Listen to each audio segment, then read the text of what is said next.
War dogs directed by Todd Phillips. പേരിൽ തന്നെ വാർ ഉണ്ടല്ലേ, അപ്പോൾ ഇതൊരു യുദ്ധ സിനിമയാണെന്നൊന്നും വിചാരിക്കേണ്ട.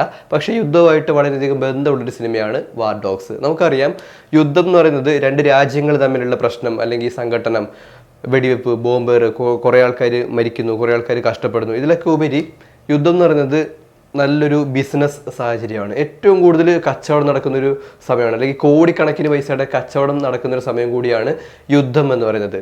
അപ്പോൾ കച്ചവടം എന്നതുകൊണ്ട് ഉദ്ദേശിക്കുന്നത് വെപ്പൺസിൻ്റെ കച്ചവടമാണ്. അതായത് തോക്ക്, ബോംബ്, ബുള്ളറ്റ്, സൈനികർക്ക് ആവശ്യമായിട്ടുള്ള യൂണിഫോം, അവരുടെ ഷൂ, ഹെൽമെറ്റ്, ഇതിൻ്റെയൊക്കെ കച്ചവടം എന്ന് പറയുന്നത് നമ്മൾ ഉദ്ദേശിക്കുന്നതിലും വലിയ കോടിക്കണക്കിന് പൈസയുടെ ബിസിനസ്സാണ് യുദ്ധവുമായിട്ട് ബന്ധപ്പെട്ട അല്ലെങ്കിൽ ഡിഫൻസുമായിട്ട് ബന്ധപ്പെട്ട കച്ചവടം എന്ന് പറയുന്നത്. അതുകൊണ്ട് തന്നെയാണ് ഓരോ രാജ്യവും അവരുടെ ഓരോ എക്കണോമിക് ഇയറിലും അല്ലെങ്കിൽ ബജറ്റൊക്കെ അവതരിപ്പിക്കുന്ന സമയത്ത് ഡിഫൻസ് പർപ്പസിന് വേണ്ടിയിട്ട്, അതായത് ടോട്ടൽ ഡെവലപ്മെൻറ്റിനെക്കാട്ടിലും കൂടുതൽ പൈസ അവർ മാറ്റി വയ്ക്കുന്നത് ഡിഫൻസ് പർപ്പസിന് വേണ്ടിയിട്ടാണ്. അപ്പോൾ അതിൻ്റെയൊക്കെ കാരണം ഇതാണ്. യുദ്ധം എന്ന് പറയുന്നത് ബിസിനസ്സിന് പറ്റിയൊരു ടൈമാണ്. അപ്പോൾ അമേരിക്കൻ സൈന്യവുമായിട്ട് കോടിക്കണക്കിന് പൈസയുടെ ആയുധ കച്ചവടം നടത്തിയ രണ്ട് ചെറുപ്പക്കാരുടെ കഥയാണ് വാർ ഡോഗ്സ്. ഡേവിഡ് പാക്കോസും എഫ്രൈം ഡിവറോളിയുമാണ് ഈ സിനിമയിലെ പ്രധാനപ്പെട്ട രണ്ട് കഥാപാത്രങ്ങൾ. നമുക്ക് സിനിമയുടെ പ്ലോട്ടിലേക്ക് വരാം. നമ്മുടെ ഡേവിഡ് പാക്കോസ് ഒരു പ്രൊഫഷണൽ മസാജ് തെറാപ്പിസ്റ്റാണ്. അപ്പോൾ ഇയാൾ ഇങ്ങനെ ഈ ടൂറിസ്റ്റ് പ്ലേസുകൾ, അതുപോലെ തന്നെ റിസോർട്ടുകളിലൊക്കെ പോയിട്ട് ആളുകളെ മസാജൊക്കെ ചെയ്ത് അങ്ങനെ ജീവിക്കുന്നൊരു മനുഷ്യനാണ്. അയാൾക്കൊരു ഭാര്യയുണ്ട്, ഇസിനെ അവതരിപ്പിച്ചിട്ടുള്ളത് നമ്മുടെ അന ഡി അർമാസ് ആണ്. അതായത് പ്രസന്റ് ടൈമിലെ ഹോളിവുഡിലെ വളരെ സുന്ദരിയായിട്ടുള്ളൊരു ആക്ട്രസ്. എനിക്ക് പലപ്പോഴും ക്രഷ് തോന്നിയിട്ടുള്ളൊരു നടിയാണ് അന ഡി അർമാസ്. അവരാണ് നമ്മുടെ ഡേവിഡിൻ്റെ ഭാര്യയുടെ റോൾ, ഇസിൻ്റെ റോൾ ചെയ്യുന്നത്. അങ്ങനെ ഇസ് മസാജൊക്കെ ചെയ്ത് ജീവിക്കുന്നു. അങ്ങനെ വലിയ ഉന്നത നിലവാരത്തിലുള്ള ലൈഫൊന്നുമല്ല, ഒരു മീഡിയം റേഞ്ചിലുള്ള അല്ലെങ്കിൽ ഒരു ആവറേജ് നിലവാരത്തിലുള്ള ഒരു ലൈഫാണ് അദ്ദേഹം മെയിൻറ്റെയിൻ ചെയ്യുന്നത്. അപ്പോൾ ഈ മസാജും കാര്യങ്ങളൊക്കെ ആയിട്ട് മുന്നോട്ട് പോകുന്നു. അപ്പോൾ ഇവർക്ക് കുറച്ച് കഴിയുമ്പോൾ തോന്നും, ഈ ഒരു രീതിയിൽ അല്ലെങ്കിൽ ഈ ഒരു ജോലി ചെയ്ത് ജീവിച്ചു കഴിഞ്ഞാൽ അങ്ങനെ വലിയ സാമ്പത്തികമായിട്ടുള്ള ഉന്നമനം അല്ലെങ്കിൽ ഒരു ഹൈക്കൊന്നും അവർക്ക് ഉണ്ടാകാൻ വേണ്ടി പോകുന്നില്ല. അങ്ങനെ നമ്മുടെ ഡേവിഡ് എന്ത് ചെയ്യും, ബിസിനസ് ഒന്ന് മാറ്റി പിടിക്കും. ഇയാൾ മാർക്കറ്റിങ്ങിലേക്ക് ഇറങ്ങും. മാർക്കറ്റിംഗ് എന്ന് വെച്ചാൽ ഈ ബെഡ്ഷീറ്റ് കച്ചവടമാണ്. ഇയാൾ എന്ത് ചെയ്യും, പല സ്ഥലങ്ങളിൽ പോയിട്ട് നല്ല ക്വാളിറ്റിയുള്ള ബെഡ്ഷീറ്റുകളൊക്കെ കളക്ട് ചെയ്തിട്ട് ഇതിൻ്റെയൊക്കെ ഓരോ സാമ്പിൾസുമായിട്ട് ഈ ഓൾഡ് ഏജ് ഹോംസ് ഇല്ലേ, വയസ്സായ ആൾക്കാരെ പാർപ്പിക്കുന്ന ഓൾഡ് ഏജ് ഹോംസിലേക്ക് പോകും. എന്നിട്ട് അവിടെയുള്ള മാനേജറിനെ കണ്ടിട്ട് ഈ പറയുന്ന ബെഡ്ഷീറ്റിൻ്റെ ക്വാളിറ്റി, ഓരോ സാമ്പിളിൻ്റെയും ക്വാളിറ്റിയൊക്കെ കാണിച്ചു കൊടുത്തിട്ട് ഇതിനെക്കുറിച്ച് അയാൾ സംസാരിക്കും. അപ്പോൾ ഒരു സ്ഥലത്ത് പോകുമ്പോഴത്തേക്ക് അവിടുത്തെ മാനേജർ പറയും, അമേരിക്കയിലെ ഒരു ഓൾഡ് ഏജ് ഹോമിൽ താമസിക്കുന്ന ആളിൻ്റെ ശരാശരി പ്രായം എന്ന് വെച്ചാൽ 80 വയസ്സാണ്. ഈ 80 വയസ്സുള്ള ആൾക്ക് ഇത്രയ്ക്കും ക്വാളിറ്റി ഉള്ള അല്ലെങ്കിൽ ഇത്രയ്ക്കും സ്മൂത്ത്നെസ് ഉള്ള ബെഡ്ഷീറ്റിൽ കിടക്കേണ്ട കാര്യമൊന്നുമില്ല. അപ്പോൾ അങ്ങനെയൊക്കെ പറഞ്ഞ് ഇയാളെ പരമാവധി നിരുത്സാഹപ്പെടുത്തും. എന്നാലും അയാൾ അയാളുടെ കച്ചവടമൊക്കെ ആയിട്ട് മുന്നോട്ട് പോകും. വലിയ സെയിലോ കാര്യങ്ങളോ ഒന്നും ഇയാൾക്ക് ഡേവിഡിന് ഉണ്ടാകുന്നില്ല. ഒരു ഭാഗത്തുകൂടി ഇയാളുടെ മസാജിങ്ങും കാര്യങ്ങളൊക്കെ നടന്നു പോകുന്നുണ്ട്, ഒരു ഭാഗത്തുകൂടി ഈ പറയുന്ന ബെഡ്ഷീറ്റ് കച്ചവടം നടന്നു പോകുന്നുണ്ട്. അങ്ങനെ ഒരു ദിവസം ഇവരുടെ ഫാമിലിയിൽ ഒരാൾ മരണപ്പെടും. അപ്പോൾ ഈ മരണാനന്തര ചടങ്ങില്ലേ, ഫ്യൂനറൽ, ഈ ഫ്യൂനറലിൽ പങ്കെടുക്കാനായിട്ട് നമ്മുടെ ഡേവിഡ് പോകുന്ന സമയത്ത് ഇയാളുടെ കുറേ ചൈൽഡ്ഹുഡ് ഫ്രണ്ട്സിനെയൊക്കെ അല്ലെങ്കിൽ ഈ കസിൻസിനെയൊക്കെ അയാൾ കാണുന്ന സമയത്ത് അവിടെ വെച്ച് ഒരാളെ പരിചയപ്പെടും. അതാണ് നമ്മുടെ എഫ്രൈം ഡിവറോളി എന്നാണ് ആ കഥാപാത്രത്തിൻ്റെ പേര്. അപ്പോൾ എഫ്രൈമും ഡേവിഡും ചെറുപ്പകാലത്ത് വളരെ ക്ലോസ് ആയിട്ടുള്ള ഫ്രണ്ട്സാണ്. ഇവർ ഒരുമിച്ച് പഠിച്ച ആൾക്കാരാണ്. അപ്പോൾ ഒരുമിച്ച് പഠിക്കുന്ന സമയത്ത് സ്കൂളിൽ വെച്ച് എന്തോ ഒരു പ്രശ്നം ഉണ്ടാവുകയും അതിനെ തുടർന്ന് ഇവരുടെ ഫാമിലി തന്നെയാണ് ഈ എഫ്രൈമിനെയും നമ്മുടെ ഡേവിഡിനെയും രണ്ട് സ്ഥലത്തേക്കാക്കി മാറ്റി താമസിപ്പിച്ചത്. അതായത് ഇവർ ഒരുമിച്ച് വന്നു കഴിഞ്ഞാൽ വലിയ കുഴപ്പമാണ്. കുറേ നാളുകൾക്ക് ശേഷം ഈ ഫ്യൂനറൽ ചടങ്ങിൽ വെച്ചിട്ട് എഫ്രൈമും നമ്മുടെ ഡേവിഡ് പാക്കോസും തമ്മിൽ കണ്ടുമുട്ടും. അങ്ങനെ അവർ തമ്മിലുള്ള സൗഹൃദം, അതായത് ആ രണ്ടുപേര് തമ്മിൽ ചേരുമ്പോൾ തന്നെ നമുക്ക് മനസ്സിലാവും, ഇത് അതായത് നമ്മളൊക്കെ കോളേജിൽ പോകുന്ന സമയത്ത് നമുക്ക് നമ്മുടെ വൈബിന് പറ്റിയ ഒരാളെ കാണുമ്പോഴത്തേക്ക് നമ്മുടെ മനസ്സ് പറയില്ല, യെസ് ഞാൻ അന്വേഷിച്ച് നടന്ന ആൾ ഇവൻ തന്നെയാണെന്ന്. ആ ഒരു വൈബ് ഇവർ തമ്മിലുണ്ടാവും. അതായത് ചെറുപ്പത്തിലെ ഇവർ നല്ല ഫ്രണ്ട്സാണ്. അത് ഒരു റീയൂണിയൻ പോലെയാണ് ഈ കഥാപാത്രങ്ങൾ പിന്നീട് വന്ന് ചേരുന്നത്. അങ്ങനെ ഇവർ ചോദിക്കും എന്തൊക്കെ ചെയ്യുന്നു ചോദിക്കും. അപ്പോൾ നമ്മുടെ ഡേവിഡ് പറയും, ഞാനിങ്ങനെ മസാജ് തെറാപ്പിസ്റ്റാണ്, അതുപോലെ തന്നെ ഈ പറയുന്ന ബെഡ്ഷീറ്റ് കച്ചവടമൊക്കെ ചെയ്യുന്നുണ്ട്. അപ്പോൾ എഫ്രൈമിനോട് ചോദിക്കും, നീ എന്താണ് ചെയ്യുന്നത്? അപ്പോൾ എഫ്രൈം ഇയാളുടെ ബിസിനസ്സിനെ പറ്റി പറയും. അപ്പോൾ എഫ്രൈമിൻ്റെ പണി എന്ന് വെച്ചാൽ ഇയാൾക്കൊരു കമ്പനി ഉണ്ട്, AEY, അതാണ് കമ്പനിയുടെ പേര്.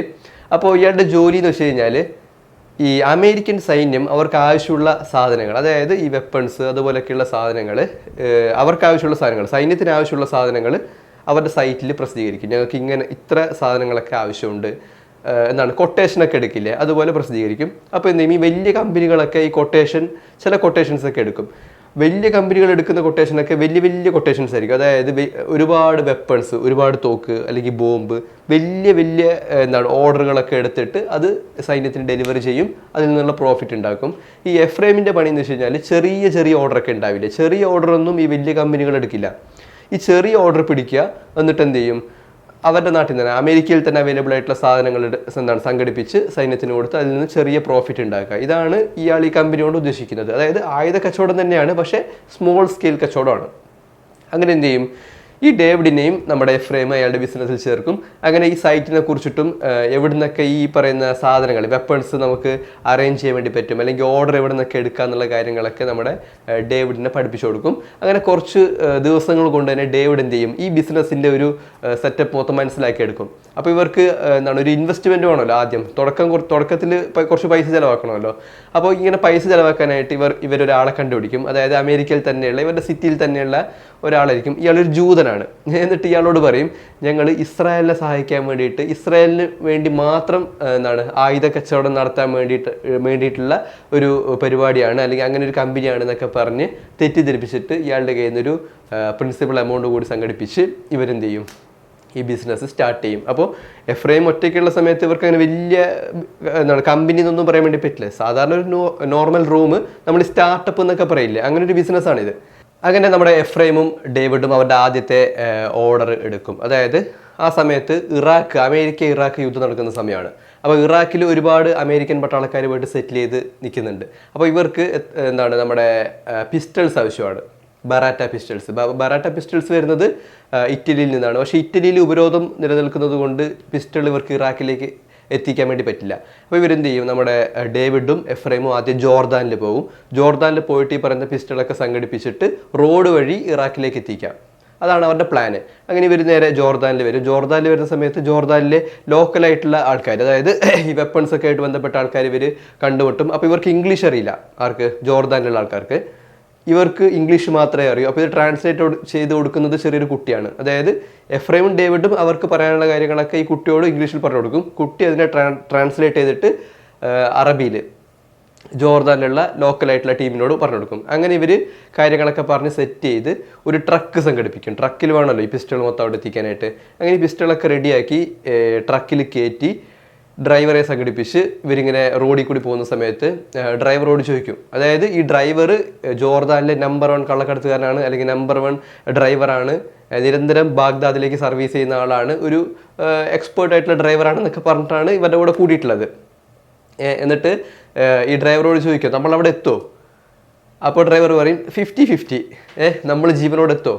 50-50. അതായത് ഇവരവിടെ എത്തുന്നുള്ളതിന് ഒരു ഉറപ്പുമില്ല. എത്തിയാൽ എത്തി, അതായത് പകുതി ചാൻസ് ആണ്. ചിലപ്പോൾ അവർ മരിച്ചു പോകും, അല്ലെങ്കിൽ കൊല്ലപ്പെടും, അല്ലെങ്കിൽ രക്ഷപ്പെടും. അപ്പോൾ ഒരു അഡ്വാൻറ്റേജ് എന്താ വെച്ചാൽ ഇവർക്ക് ഇറാഖിലേക്ക് പോകുന്ന വഴിക്ക് പൈസ ഒന്നും കൊടുക്കണ്ട. പെട്രോളൊക്കെ ഇഷ്ടം പോലെ കിട്ടും. അങ്ങനെ ഇവർ ഇറാഖിലേക്ക് റോഡ് വഴി പോയിക്കൊണ്ടിരിക്കുന്ന സമയത്ത് രാത്രിയാവും. ഇവർ ലോറിയിൽ കിടന്നുറങ്ങും. ഡ്രൈവർ ഓടിക്കുന്നുണ്ടാകും. രാവിലെ ആവുന്ന സമയത്ത് ലോറി ഒരു സൈഡിൽ ഇങ്ങനെ പാർക്ക് ചെയ്തിട്ടുണ്ടാകും. ഡ്രൈവറെ കാണില്ല. അപ്പോൾ ഡേവിഡ് എണീറ്റിട്ട് ഡ്രൈവർ അന്വേഷിച്ച് നടക്കും, ഡ്രൈവർ അവിടെ പോയി എന്നുള്ളത്. ലോറിയിൽ നിന്നൊക്കെ പുറത്തിറങ്ങി ഇങ്ങനെ പോകുന്ന സമയത്ത് തൊട്ടടുത്ത് പൊളിഞ്ഞു കൊണ്ടൊരു പമ്പും കാര്യങ്ങളൊക്കെ കാണും. അവിടെ ഒന്നും ഡ്രൈവർ ഉണ്ടാവില്ല. അങ്ങനെ നിൽക്കുന്ന സമയത്ത് ഇവനൊരു കോൾ വരും, ഭാര്യ വിളിക്കും, ഇസ്. അങ്ങനെ നമ്മുടെ ഡേവിഡ് ഭാര്യയോട് ഫോണിൽ സംസാരിച്ചുകൊണ്ടിരിക്കുന്ന സമയത്ത് അങ്ങ് കുറച്ച് ദൂരെ നിന്ന് കുറേ തീവ്രവാദികൾ ഒരു വേറെ ട്രക്കിലും ജീപ്പിലൊക്കെ ആയിട്ട് വരുന്നത് കാണും. പെട്ടെന്ന് തന്നെ ഇവൻ ഫോൺ കട്ട് ചെയ്ത് എഫ്രൈമിനെ വിളിക്കും. എന്നിട്ട് പറയും ഡ്രൈവർ ഇല്ല എന്ന് പറയും. അപ്പോൾ എഫ്രൈം പെട്ടെന്ന് ലോറിയിൽ നിന്ന് പുറത്തിറങ്ങിയിട്ട് ഡ്രൈവറെ അന്വേഷിക്കും. അപ്പോൾ അവിടെ നിന്ന് ഡ്രൈവറെ കാണാൻ വേണ്ടി പറ്റില്ല. അങ്ങനെ എഫ്രൈം തന്നെ നേരെ വന്നിട്ട് ലോറി സ്റ്റാർട്ട് ചെയ്യുന്ന സമയത്ത് ലോറിയിൽ ഈ ഡീസൽ ഉണ്ടാവില്ല. അങ്ങനെ വണ്ടി ഇവർ ഒരുവിധം സ്റ്റാർട്ട് ചെയ്ത് കുറച്ച് മുന്നോട്ട് പോകുന്ന സമയത്ത് ഈ നമ്മുടെ ഡ്രൈവർ 2 ക്യാനിലും ഈ പറയുന്ന ഡീസലും കൊണ്ട് വരുന്നുണ്ട്. അപ്പോൾ ഡ്രൈവർ തിരിഞ്ഞു നോക്കുമ്പോഴത്തേക്ക് പുറകിൽ തീവ്രവാദികൾ വരുന്നുണ്ടാവും. ലോറി ആണെങ്കിൽ വിട്ടുപോവുകയും ചെയ്തു. ഡ്രൈവർ എന്ത് ചെയ്യും, ഈ 2 ക്യാനും കൊണ്ട് ഓടി ലോറിൻ്റെ അടുത്തെത്തുമ്പോഴത്തേക്ക് ഒരു ക്യാൻ വിട്ടുപോകും. വേറൊരു ക്യാൻ എടുത്ത് ഇയാൾ ട്രക്കിലേക്ക് എറിഞ്ഞതിന് ശേഷം ലോറി കയറും. അപ്പോഴത്തേക്ക് അവിടുന്ന് വെടിവെപ്പ് തുടങ്ങും തീവ്രവാദികൾ.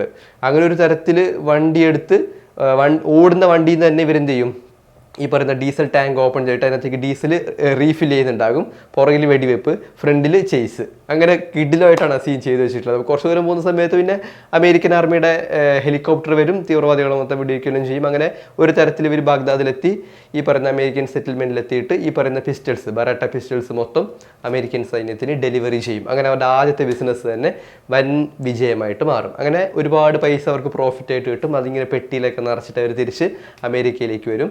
അപ്പോഴത്തേക്കും നമ്മുടെ ഡേവിഡിനും ഇതിനൊക്കെ ഒരു കുട്ടി ജനിക്കും. എല്ലാ നോറ്റാണ് കുട്ടിയുടെ പേര്.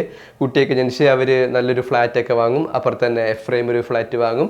അങ്ങനെ ഒന്ന് മെച്ചപ്പെട്ടു, ബിസിനസ്സൊക്കെ മെച്ചപ്പെട്ട് ചെറിയ ചെറിയ ഓർഡറുകൾ അവർ പിന്നെ എടുത്ത് ഒരു ഭാഗത്തുകൂടി അവരുടെ ബിസിനസ് നല്ല രീതിയിൽ നടക്കുന്നുണ്ട്. ഇവരും നല്ല ഒരു ഫാമിലി ലൈഫും അല്ലെങ്കിൽ കുറച്ചുകൂടി പോഷായിട്ടുള്ള ഒരു ലൈഫ് അവർ എൻജോയ് ചെയ്ത് വരുന്ന സമയത്ത് ഇവരുടെ കമ്പനി ഒന്ന് വിപുലീകരിക്കും. അപ്പോൾ കമ്പനിയിലേക്ക് സ്റ്റാഫിനൊക്കെ അവർ എടുക്കുന്നുണ്ട്. സ്റ്റാഫിനെ റിക്രൂട്ട് ചെയ്യുന്ന ഭാഗമൊക്കെ വളരെ കോമഡി ആയിട്ടാണ് ഈ സിനിമ എടുത്തിട്ടുള്ളത്. അതായത് ഈ സിനിമയുടെ ഒരു മൂഡ് എന്ന് വെച്ചാൽ വലിയ സീരിയസ് ആയിട്ടുള്ള പടമല്ല, എന്നാൽ വലിയ കോമഡിയും അല്ല. കോമഡി വെച്ച് കഴിഞ്ഞാൽ ഇതിൽ നമ്മുടെ എഫ്രൈമിൻ്റെ ഒരു ചിരിയുണ്ട്, ഒരു ആ ഒരു ടൈപ്പ് ചിരിയുണ്ട്. അതായത് നമ്മുടെ ഏതൊരു സിനിമയിൽ, നാടോടി സിനിമയിലാന്ന് തോന്നുന്നു, ബാബു ആന്റണിയുടെ ഒരു ചിരിയില്ലേ, അതുപോലൊരു ചിരി ഇയാൾക്കുണ്ട്, എഫ്രൈമിനുണ്ട്. നമുക്ക് ആദ്യം കേൾക്കുമ്പോൾ ഒരു തമാശയായിട്ട് തോന്നും. നമ്മുടെ ഇടയിലൊക്കെ ചില ആൾക്കാർ ചിരിക്കാറില്ലേ, അതുപോലെ ഒക്കെ തോന്നും. പക്ഷേ സിനിമ കുറച്ചുകൂടി മുന്നോട്ട് പോകുന്ന സമയത്ത് നമ്മൾ ഏറ്റവും കൂടുതൽ ഹോണ്ട് ചെയ്യുന്നത് ഈ എഫ്രൈമിൻ്റെ ചിരിയാണ്. ഒരു ടൈപ്പ് ചിരിയാണ്. അതായത് നോർമൽ ഒരു മനുഷ്യൻ ചിരിക്കുന്ന പോലെ ഒന്നുമില്ല, ഒരു ഒരു ഒരു എന്താണ്, ഈ വായൊന്നും അങ്ങനെ അനങ്ങില്ല, പക്ഷെ ഒരു സൗണ്ട് മാത്രം ഇങ്ങനെ കേൾക്കും. അങ്ങനെ ഒരു ടൈപ്പ് ചിരിയാണ്. അങ്ങനെ ഇവരെ ലൈഫൊക്കെ മുന്നോട്ട് പോകും. അപ്പോൾ ഈ ഡേവിഡും നമ്മുടെ എഫ്രൈമും തമ്മിലുള്ള കരാർ എന്ന് വെച്ച് കഴിഞ്ഞാൽ ഇവർ 70-30 ആണ് ഇവരുടെ എന്താണ് ഈ ബിസിനസ് പാർട്ണർഷിപ്പ് എന്ന് പറയുന്നത്. അതായത് ബിസിനസ് സ്റ്റാർട്ട് ചെയ്യുന്ന സമയത്ത് മെയിൻ കുറച്ച് ജോലികൾ മാത്രമേ നമ്മുടെ എഫ്രൈം ഇടൂ കോൺട്രാക്റ്റിൽ, അല്ലെങ്കിൽ പ്രധാനപ്പെട്ട ചില സാധനങ്ങൾ മാത്രമേ നമ്മുടെ എഫ്രൈം വന്നിട്ട് തലയിടാറുള്ളൂ. പ്രധാനപ്പെട്ട കാര്യങ്ങളിൽ നമ്മുടെ എഫ്രൈം വന്നിട്ട് തലയിടാറുള്ളൂ. ബാക്കി എല്ലാ കാര്യങ്ങളും വെപ്പൺസ് അറേഞ്ച് ചെയ്യുന്നതും എത്തിക്കുന്നതും ഇതൊക്കെ ഈ ജോലികളൊക്കെ നമ്മുടെ ഡേവിഡിൻ്റെ പണിയാണ്. മനസ്സിലായില്ലേ? പണി കൂടുതൽ ഡേവിഡിനും പ്രോഫിറ്റ് കൂടുതൽ എഫ്രൈമിനുമാണ്. അങ്ങനെയാണ് അവർ തമ്മിലുള്ള ഒരു കരാർ അല്ലെങ്കിൽ റേഷ്യോ എന്ന് പറയുന്നത്. അങ്ങനെ ഒരു ലൈഫ് മുന്നോട്ട് പോകുന്ന സമയത്ത് ഈ ഇതിനോട് പറഞ്ഞിട്ടില്ല ഇതെന്താണ് ഈ ആയുധ കച്ചവടമാണെന്നുള്ള കാര്യം ഇയാളുടെ ഭാര്യയോട് പറഞ്ഞിട്ടില്ല. ഭാര്യയോട് സൈന്യത്തിന് ആവശ്യമായിട്ടുള്ള കുറച്ച് സാധനങ്ങൾ എത്തിക്കുന്നു. അപ്പോൾ ഭാര്യ വിചാരിക്കുന്നത് ഈ ബെഡ്ഷീറ്റില്ലേ, ഈ പുതപ്പ്, ഇതൊക്കെ സൈന്യത്തിന് എത്തിക്കുന്ന പരിപാടിയാണ്, അല്ലെങ്കിൽ ഈ ആയുധ കച്ചവടമാണ് നടത്തുന്നുള്ള കാര്യം ഇതിനറിയില്ല. അങ്ങനെ അവർ തമ്മിലൊരു എന്താണ് അണ്ടർസ്റ്റാൻഡിങ് കുറവ് നിലനിൽക്കുന്നുണ്ട്. അപ്പോൾ ഇത് പിന്നീട് വലിയ പ്രശ്നമായിട്ട് മാറുന്നുണ്ട്. അപ്പോൾ അങ്ങനെ മുന്നോട്ട് പോകുന്ന സമയത്ത് മറ്റൊരു അവസരം, ഒരു സുവർണ അവസരം നമ്മുടെ ചെക്കന്മാർക്കുണ്ടാകും. അതാണ് അഫ്ഗാൻ യുദ്ധം. അപ്പോൾ അഫ്ഗാൻ യുദ്ധത്തിലും ആർക്ക് വേണം? അമേരിക്കയ്ക്ക് ഒരുപാട് വെപ്പൺസ് ആവശ്യമാണ്. അപ്പോൾ ഇവിടെ അമേരിക്കയ്ക്ക് ആവശ്യം വന്നിട്ടുള്ളത് AK-47 ബുള്ളറ്റാണ്. അതായത് മാഗസീൻസ് ഇല്ല, ബുള്ളറ്റാണ് ആവശ്യമുള്ളത്. തോക്ക് ആവശ്യമില്ല, ബുള്ളറ്റ് മാത്രം. അപ്പോൾ ആ സമയത്ത് വലിയ ക്ഷാമം നിലനിൽക്കുന്ന സമയമാണ്. അതായത് ബുള്ളറ്റിന് വലിയ ക്ഷാമമുണ്ട്. AK-47 ബുള്ളറ്റിന് ഒരുപാട് ക്ഷാമം നിലനിൽക്കുന്ന സമയത്ത് നമ്മുടെ പിള്ളേർ എന്ത് ചെയ്യും? ഈ കൊട്ടേഷൻ എടുക്കും, എന്നിട്ട് അമേരിക്കൻ സൈന്യത്തിന് ബുള്ളറ്റ് എത്തിക്കുക. അപ്പോൾ ഇവരിങ്ങനെ ബുള്ളറ്റ് അന്വേഷിച്ച് നടക്കുന്ന സമയത്ത് ഇവർ വേറൊരു കഥാപാത്രത്തെ പരിചയപ്പെടുന്നുണ്ട്. കഥാപാത്രത്തിൻ്റെ പേര് മറന്നുപോയി. ബ്രാഡ്ലി കൂപ്പറാണ് ആ ക്യാരക്ടർ ചെയ്തിട്ടുള്ളത്. ഹാങ് ഓവറിൽ അഭിനയിച്ചിട്ടുള്ള ആളാണ്, അറിയാമല്ലോ. അപ്പോൾ ഈ സിനിമയുടെ ഒരു സ്വഭാവം എന്ന് വെച്ചാൽ when Hangover met the Wolf of Wall Street, അതാണ് ഇതിൻ്റെ ടോട്ടൽ അവസ്ഥ എന്ന് പറയുന്നത്. അതായത് ഫുൾ കോമഡി അല്ല, എന്നാൽ ഫുൾ സീരിയസും അല്ല. പക്ഷേ ബിസിനസ് എല്ലാം പഠിക്കുന്ന ആൾക്കാർക്ക് ഇത് കണ്ടിരിക്കാൻ പറ്റിയൊരു പടം കൂടിയാണിത്.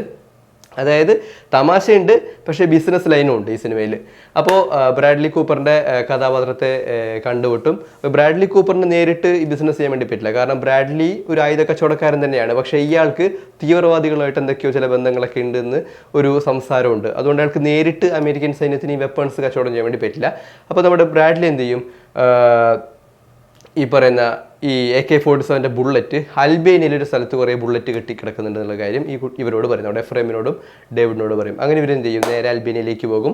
അപ്പോൾ ഈ ശീത യുദ്ധകാലത്ത് ഉണ്ടാക്കി വെച്ചിട്ടുള്ള ശീതയുദ്ധകാലത്ത് ആ ഒരു ഭാഗം അൽബേനിയ എന്ന് പറയുന്ന സ്ഥലങ്ങളൊക്കെ USSRൻ്റെ ഭാഗമായിരുന്നു എന്നാണ് തോന്നുന്നത്. അപ്പോൾ അൽബേനിയയിൽ എന്തുണ്ട്? ഒരുപാട് സ്റ്റോക്ക് AK-47 ബുള്ളറ്റ് കെട്ടിക്കിടക്കുന്നുണ്ട്. അങ്ങനെ ഈ രണ്ടാൾക്കാർ നേരെ അൽബേനിയയിൽ പോകും. എഫ്രൈമും ഡേവിഡും അൽബേനിയയിൽ പോയിട്ട് ഈ സ്റ്റോക്ക് മൊത്തം കാണും. അപ്പോൾ ആദ്യത്തെ കുറച്ച് കാര്യങ്ങളിൽ മാത്രമേ എഫ്രൈം ഉണ്ടാകൂ, പിന്നെ ബാക്കി മൊത്തം ഡേവിഡിൻ്റെ പണിയാണ് ഈ സാധനങ്ങളൊക്കെ അറേഞ്ച് ചെയ്യുക എന്നുള്ളത്. അങ്ങനെ ഡേവിഡിനെ ഇവർ തിരിച്ച് അമേരിക്കയിലേക്ക് തിരിച്ചു വരും. അങ്ങനെ ഈ അൽബേനിയയിലുള്ള സ്റ്റോക്ക് മൊത്തം അഫ്ഗാൻ യുദ്ധത്തിന് വേണ്ടിയിട്ട് അമേരിക്കൻ സൈന്യത്തിന് വിൽക്കുക എന്നുള്ളൊരു ധാരണയിലേക്ക് എത്തും. അങ്ങനെ എന്ത് ചെയ്യും, ഡേവിഡ് അമേരിക്കയിലേക്ക് വന്ന് ഇതിൻ്റെ ബാക്കിയുള്ള വർക്കൊക്കെ കംപ്ലീറ്റ് ആക്കിയതിന് ശേഷം നേരെ അൽബേനിയയിലേക്ക് തിരിച്ചു പോകും. ഈ സാധനം എത്തിക്കണമല്ലോ. അൽബേനിയയിലേക്ക് തിരിച്ചു പോകുന്ന സമയത്ത് ഇയാളൊരു കാര്യം മനസ്സിലാക്കും, ഈ പറയുന്ന ബുള്ളറ്റ് യഥാർത്ഥത്തിൽ ചൈനീസ് മെയ്ഡാണ്. അതായത് ഇതിൻ്റെ പെട്ടിയിൽ, മരത്തിൻ്റെ പെട്ടിയിൽ പുറത്ത് മുഴുവൻ മെയ്ഡ് ഇൻ ചൈന എന്നുള്ള കാര്യം ചൈനീസ് ഭാഷയിൽ തന്നെ എഴുതി വെച്ചിട്ടുണ്ട്.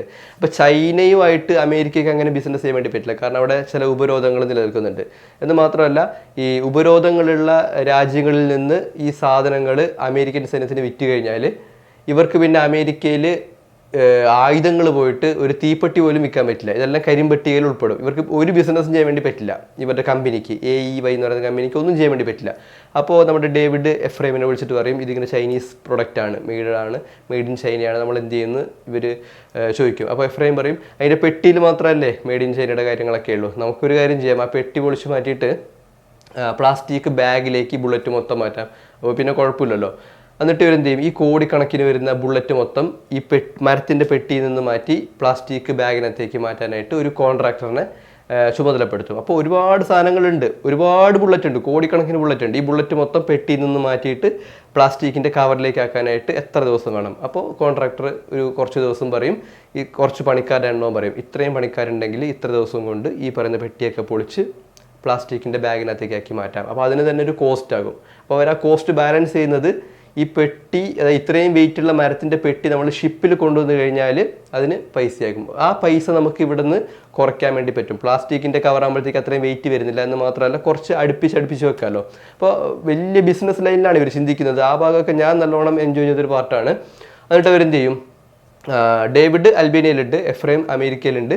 അങ്ങനെ ഇവർ പാക്ക് ചെയ്യാൻ വേണ്ടി തുടങ്ങും. ഇപ്പോൾ കുറച്ച് കഴിയുന്ന സമയത്ത് ഈ എഫ്രൈമും മറ്റേ ഡേവിഡും തമ്മിൽ എന്തൊക്കെയോ ചില പ്രശ്നങ്ങൾ, അതായത് എഫ്രൈം അത്ര വെടിപ്പായിട്ടുള്ള ഒരാളല്ല എന്നുള്ള ഒരു ചിന്ത നമ്മുടെ ഡേവിഡിന് തോന്നി വരുന്നുണ്ട്. ഇവർ തമ്മിൽ ചില പ്രശ്നങ്ങളൊക്കെ ഉണ്ടായി വരുന്നുണ്ട്. അതേ സമയത്ത് തന്നെ നമ്മുടെ ഡേവിഡിൻ്റെ ഭാര്യയും തമ്മിൽ ചില പ്രശ്നങ്ങൾ ഉണ്ടാകുന്നുണ്ട്. കാരണം ഭാര്യയോട് ഇയാൾക്ക് നേരിട്ട് പറയാൻ വേണ്ടി പറ്റില്ലല്ലോ, ആയുധ കച്ചവടമാണ് ചെയ്യുന്നത്. അപ്പോൾ ഇവർ തമ്മിൽ അത്ര ഓപ്പൺ അല്ല, ഒരു അണ്ടർസ്റ്റാൻഡിങ്ങിൻ്റെ ചില പ്രശ്നങ്ങളൊക്കെ ഉണ്ടാകും. അങ്ങനെ ഇയാളുടെ ഭാര്യ പിണങ്ങിയിട്ട് ഭാര്യയുടെ വീട്ടിലേക്ക് പോകുന്നുണ്ട് കുട്ടിയെ എടുത്തിട്ട്. അപ്പോൾ ഡേവിഡ് അൽബേനിയയിലാണ്. അപ്പോൾ ഒരു ദിവസം കോൺട്രാക്ടർ വന്നിട്ട് പറയും, ഈ റീപാക്കിംഗ് ഉണ്ടല്ലോ ബുള്ളറ്റിൻ്റെ, അപ്പോൾ തൊഴിലാളികൾക്ക് കുറച്ച് ദിവസമായിട്ട് സാലറി ഒന്നും കൊടുത്തിട്ടില്ല, നിങ്ങളുടെ ബോസ് എഫ്രൈമിനെ വിളിച്ചിട്ട് അയാൾ ഫോൺ എടുക്കുന്നില്ല, എഫ്രൈം ഫോൺ എടുക്കുന്നു ഇല്ല എന്നുള്ള കാര്യം കോൺട്രാക്ടർ ഡേവിഡിനോട് പറയും. അപ്പോൾ ഡേവിഡിന് ചില കാര്യങ്ങളൊക്കെ മനസ്സിലാവും, ഈ ബിസിനസ് അത്ര നല്ല രീതിയിലല്ല മുന്നോട്ട് പോയിക്കൊണ്ടിരിക്കുന്നത് എന്നുള്ള കാര്യം ഡേവിഡിന് മനസ്സിലാവും. ആ ഇടയ്ക്ക് തന്നെ അൽബേനിയയിൽ ഇവരുടെ കാർ ഓടിക്കാൻ, നമ്മുടെ ഡേവിഡിൻ്റെ കാർ ഓടിക്കാൻ ഒരു ഡ്രൈവറിനെ കൂടി ഏർപ്പാടാക്കി വെച്ചിട്ടുണ്ടാകും. ആ ഡ്രൈവറിനെ കാണാതാകും. അങ്ങനെ അയാളുടെ ഭാര്യ വന്നിട്ട് കുറേ പ്രശ്നങ്ങളൊക്കെ ഉണ്ടാക്കും, ഭർത്താവിനെ കാണുന്നില്ല എന്നൊക്കെ പറഞ്ഞിട്ട്. പിന്നീട് അയാൾ മരണപ്പെടുന്നൊക്കെ ഉണ്ട് ആ ഡ്രൈവർ. അങ്ങനെ ഡേവിഡ് എന്ത് ചെയ്യും, അൽബേനിയയിൽ നിന്ന് നേരെ തിരിച്ച് അമേരിക്കയിലേക്ക് വരും. പിന്നീട് അവർ അമേരിക്കൻ പോലീസിൻ്റെ കസ്റ്റഡിയിലാകും. എങ്ങനെയാണ് സിനിമ മുന്നോട്ട് പോകുന്നത്. ബാക്കിയുള്ള ഭാഗം നിങ്ങൾ ഡൗൺലോഡ് ചെയ്ത് കാണുക. ഞാൻ കണ്ടിട്ടുള്ളതിൽ ഈ അടുത്ത കാലത്ത് കണ്ടിട്ടുള്ളതിൽ വളരെ മികച്ച ഒരു സിനിമയായിട്ട് എനിക്ക് പേഴ്സണലി ഫീൽ ചെയ്ത സിനിമയാണ് വാർ ഡോഗ്സ്. അങ്ങനെ എല്ലാ ആളുകൾക്കും കാണാൻ പറ്റിയ സിനിമയൊന്നും അല്ല, എല്ലാ മൂഡിലും കാണാൻ പറ്റിയ സിനിമയും അല്ല വാർ ഡോഗ്. പക്ഷേ അത്യാവശ്യം ബിസിനസ്സൊക്കെ ഇഷ്ടപ്പെടുന്ന, കുറച്ച് കള്ളത്തരങ്ങളൊക്കെ ഇഷ്ടപ്പെടുന്ന ആൾക്കാർക്ക് കാണാൻ പറ്റിയ സിനിമയാണ് വാർ ഡോഗ്. കാണുക. ഒരു കിടിലൻ പടമാണ്, പക്ഷെ എല്ലാവർക്കും ഇഷ്ടപ്പെടില്ല, ഉറപ്പാണ്.